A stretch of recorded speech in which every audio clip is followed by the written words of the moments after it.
Good Thursday evening. Thanks for joining us here on Unscripted. Now a week away from Christmas Day, and that has weather at the forefront of people's plans, of course.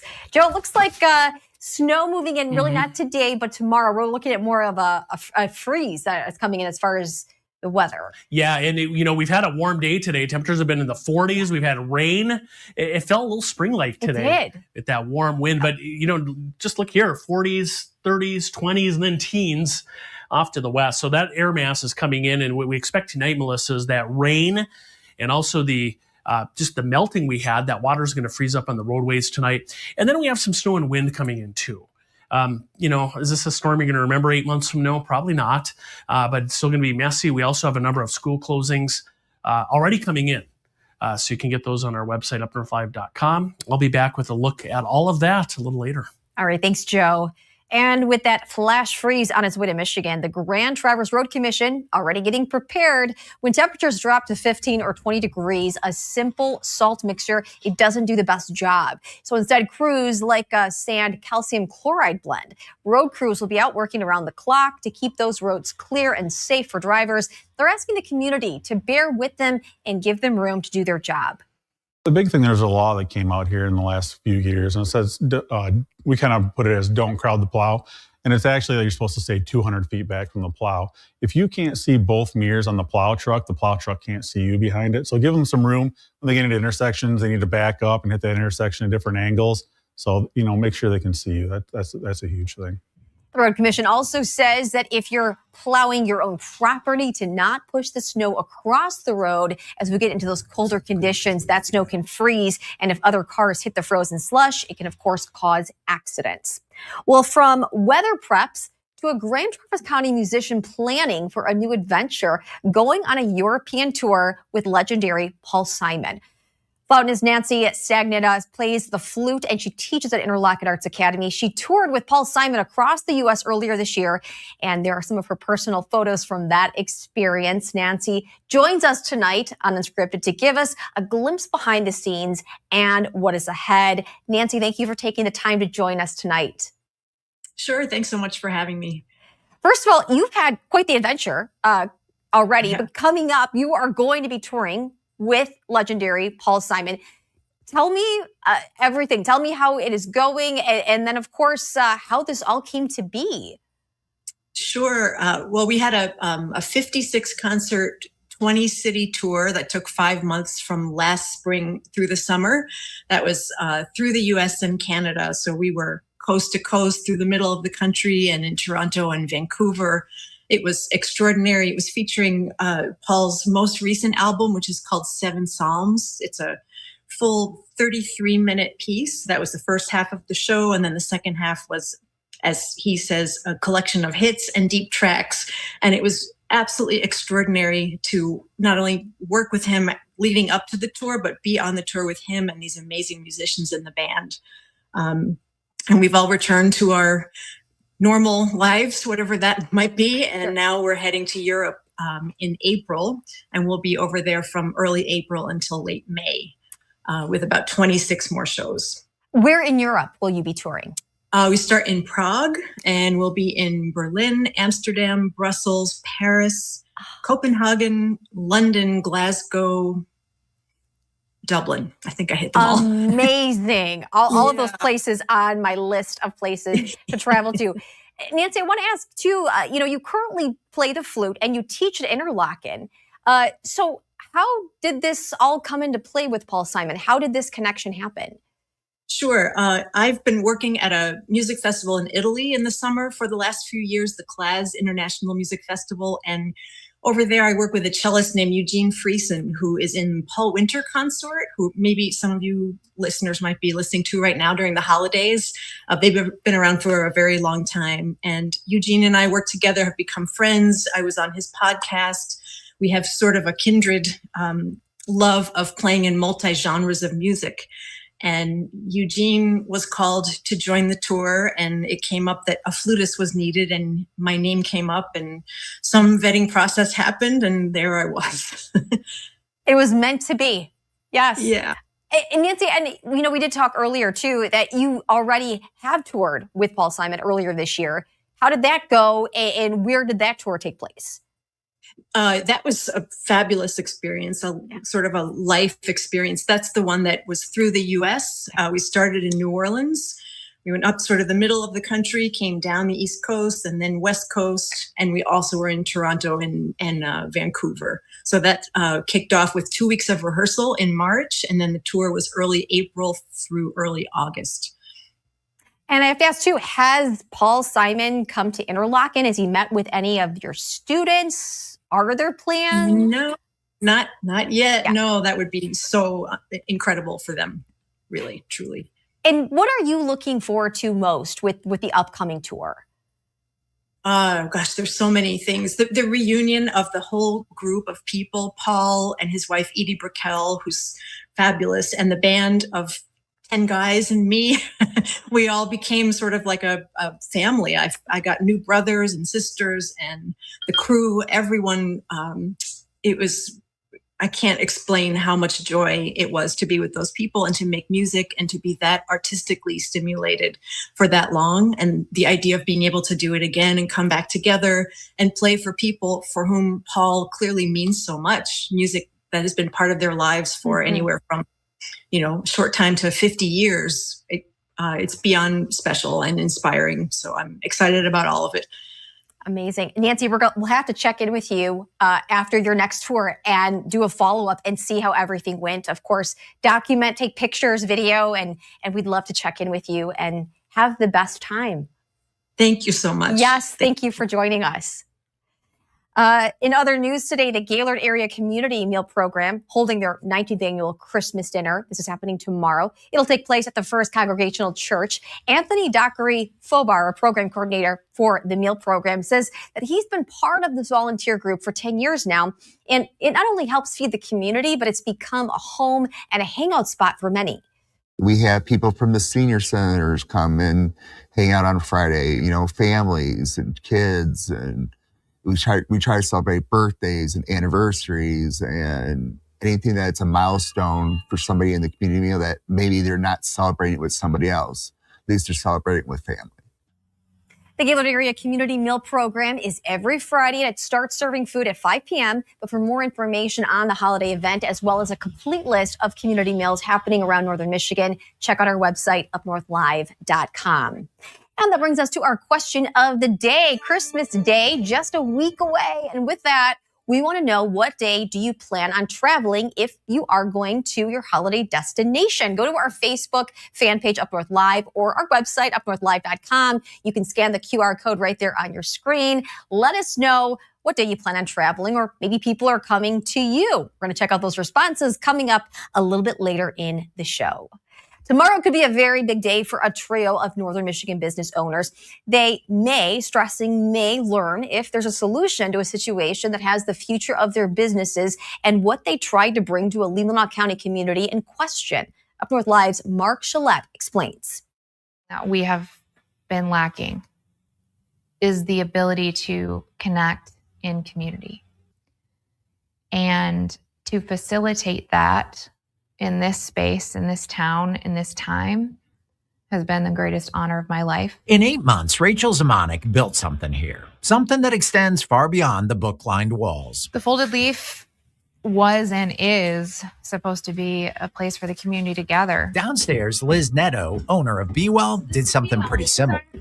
We try to make a space that's soothing and comfortable for adults to sit and gather, and then a big space for kids to do immersive play. Lots of space for folks to gather and for community to truly grow. My name is on the business as owning it, but the community owns this space. But recently, those community-inspiring spaces hit a snag with a building inspection.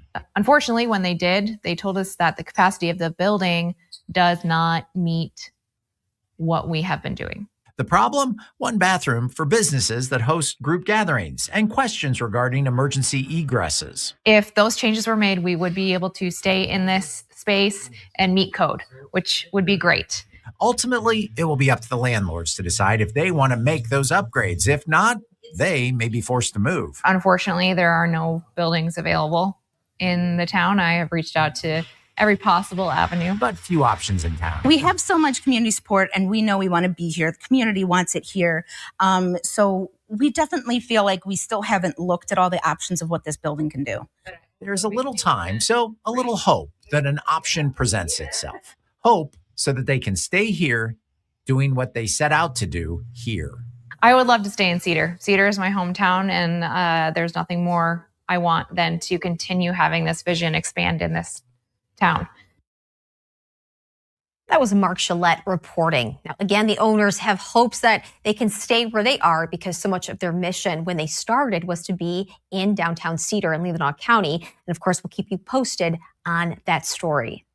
An update now out of Cadillac, the local development finance authority continuing to talk about PFAS cleanup efforts in the city at their meeting yesterday. The LDFA gave an update on PFAS testing results and how the groundwater sampling system is performing. The LDFA oversees cleanup at the former Kaiser and Northern Air sites. City officials say that the recent testing showed contaminant levels continue to decline.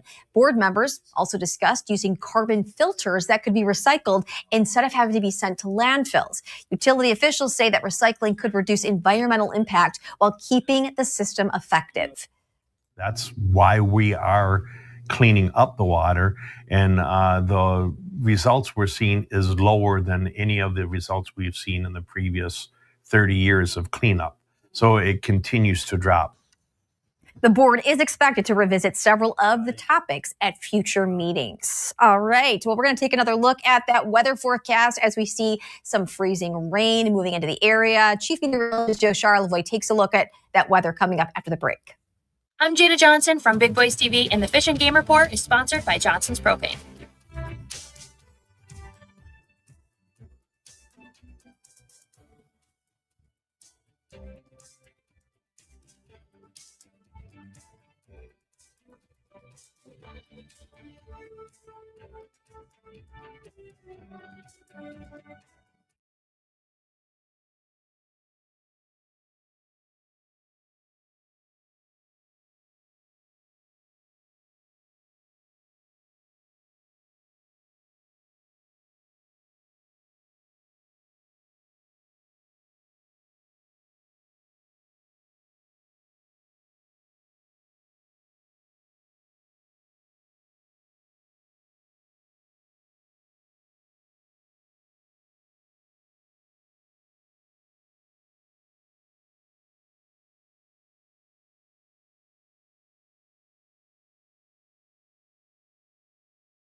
Welcome back to Up North Live's Unscripted. We are talking about some weather changes moving into the area. We also do have at the bottom of your screen, you can see some of the school closings already coming in because, Joe, we're looking at some frost or some freezing rain, I should say. Yeah, more in the way of just freezing, that rain freezing up on the roadways. Okay. So I get what you're saying there. And then also we've had a lot of melting today. Yeah. On top of that, and we're going to really drop off. I mean, you step out the door right now, it's like 45. Right. You wake up tomorrow, it'll be like 18 in some spots. It's Big a pretty change. big change here for northern Michigan. The purple shaded areas, Melissa, that's where we have winter weather advisories, and those are in effect from 10 o'clock tonight until, it depends which county you're in, until 1 or 4 o'clock tomorrow afternoon.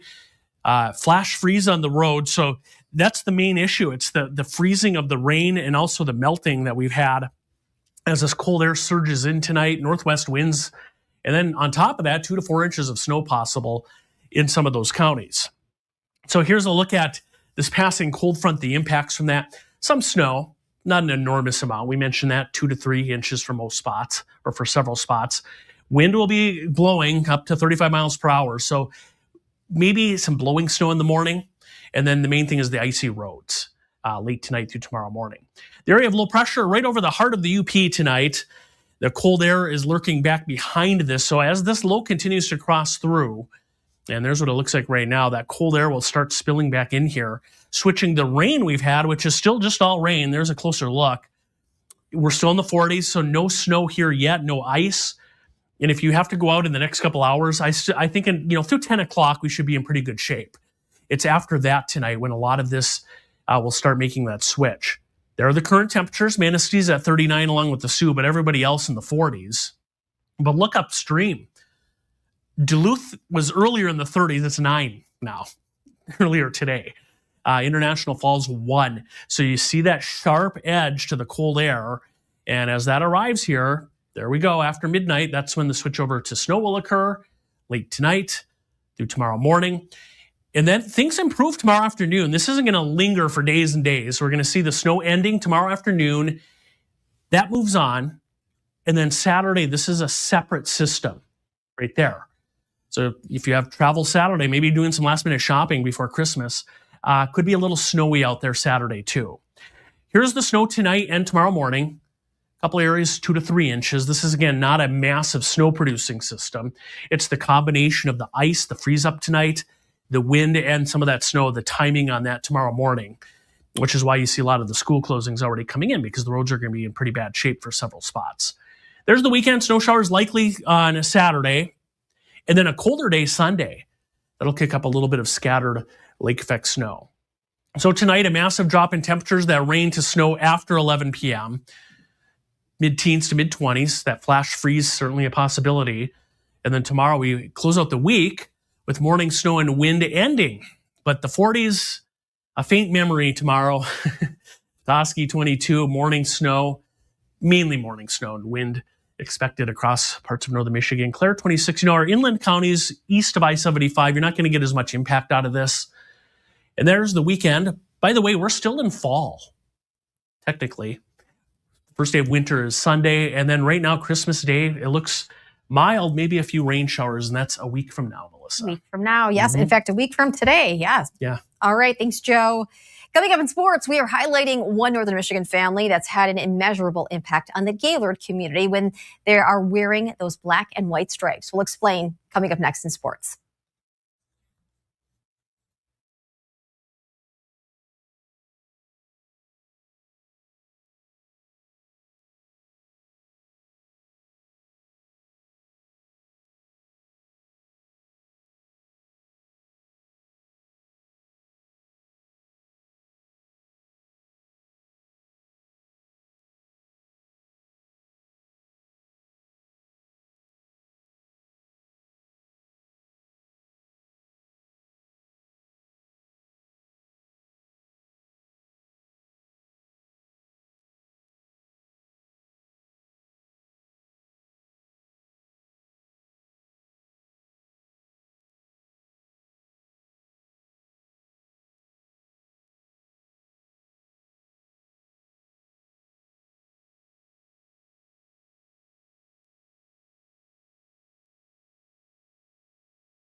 Welcome back to Unscripted. In Gaylord, there's a family that's dedicated decades of time and energy to not just their own athletic community, but Northern Michigan as a whole. Sports Director Harrison Beebe joins us now with more on that. Hey, Harrison.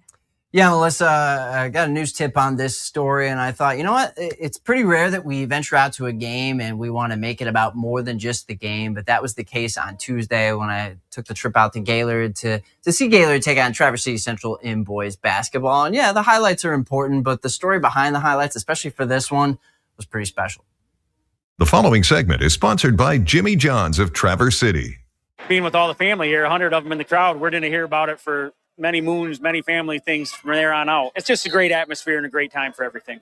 Tuesday night wasn't just your average Big North Conference boys basketball game. It was a Johnson family reunion with three brothers, Tom, Steve, and Dave, officiating the game like they've done many a times before.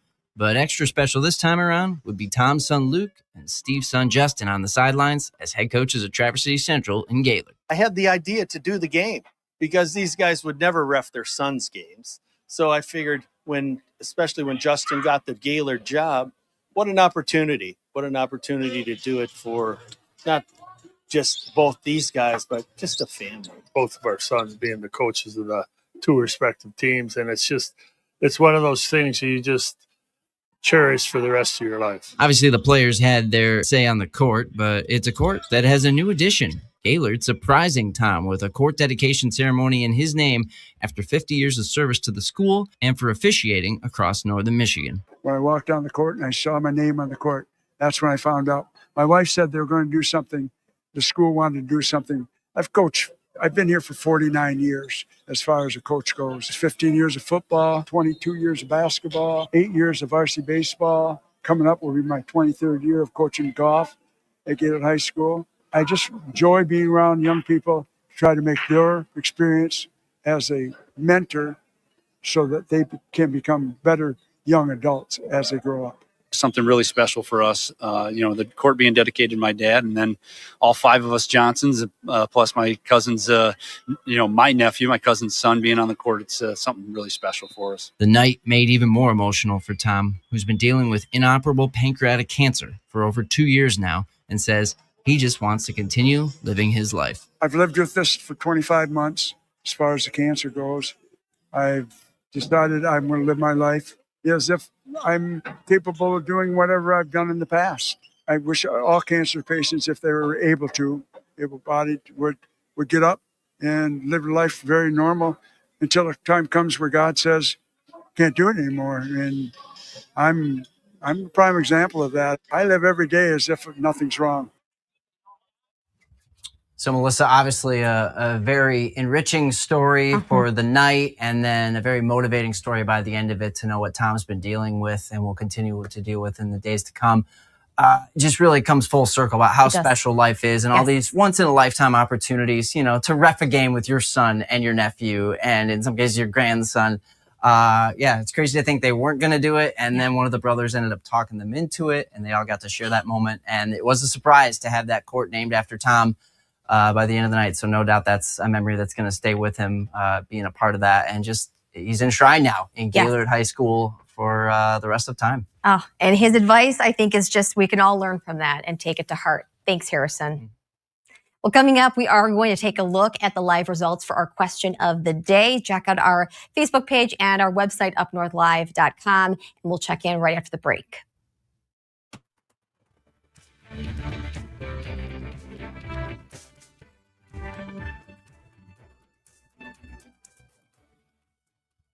Salon services are furnished by Epiphany Advanced Academy in East Acme.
All right, let's take a look at some of those results for our question of the day. Again, asking when do you plan on traveling for the holiday next week? You can see we have a lot of options here.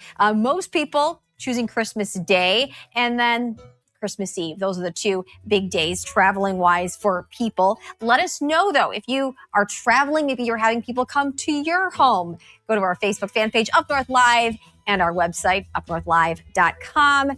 And we would love to hear from you. Of course, thank you for tuning in tonight for Unscripted. We hope to see you later tonight for Up North Live News at 11. Until then, have a fabulous evening.